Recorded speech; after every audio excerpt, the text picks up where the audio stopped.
You are given a problem that says, suppose Mike has a $1,500 balance on his credit card with a 21% APR and a required minimum payment of $30 per month. How much interest will Mike pay if he will only make the minimum payments? Where do you start with this problem? How do you find out how much interest he will pay? Let's step away from the problem for a minute and look at the difference between simple and compound interest rates. Let's look at an example of simple interest. If you give me $1,000 today, then I will pay you back in 1 year with 10% interest. To calculate this, I'm going to take the $1,000 and multiply it by 0.1, which is 10%, to get the dollar amount of interest I will pay, which is $100. I will add this to my $1,000, and I will be repaying a total of $1,100. Now let's look at the same problem, but let's compound the interest monthly, which is the most common compounding you'll get with a loan. To calculate this, I'm going to use my time value of money skills to plug this into my calculator. N is 1 year, but remember I want months, so I multiply by 12 to get 12 months.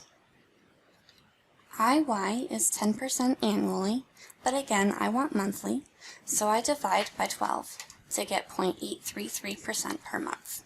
Present value is my initial $1,000. Remember, this is positive because I am getting the money today. Payment is 0 because I am not making any payments during this loan. I am simply repaying it all at the end. I want to solve for future value, which comes up as negative $1,104.71, which is the total repaid.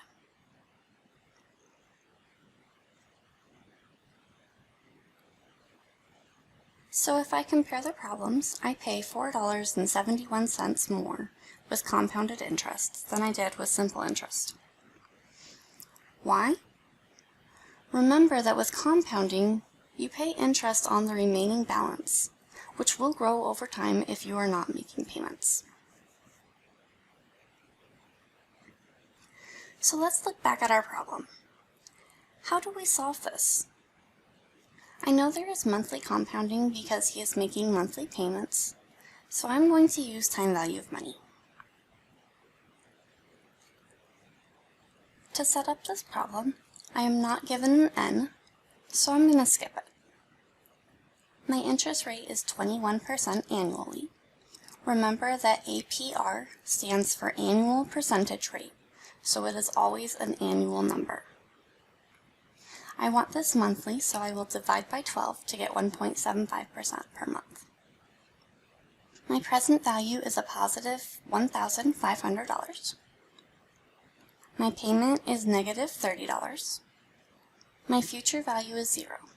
Remember that I am making monthly payments, so the future value of my loan will be 0. I have everything except N, so I'm going to solve for N. N comes out to be 119.86 months, or about 10 years. Wow! That is going to take a long time to pay off. But how much interest did I pay? I did not really just pay 21%, right? Mike made 119.86 payments of $30 each. Now, I could round this to 120 because he will make payments for 120 months, but the last payment will be a partial payment. To account for this partial payment, I want to avoid rounding here. If you take $30 times 119.86, you get $3,595.86, which is the total amount that Mike will repay on his credit card. To get the interest amount, you want to subtract the initial amount of $1,500 from the total of $3,595.86 to get $2,095.86 total interest paid.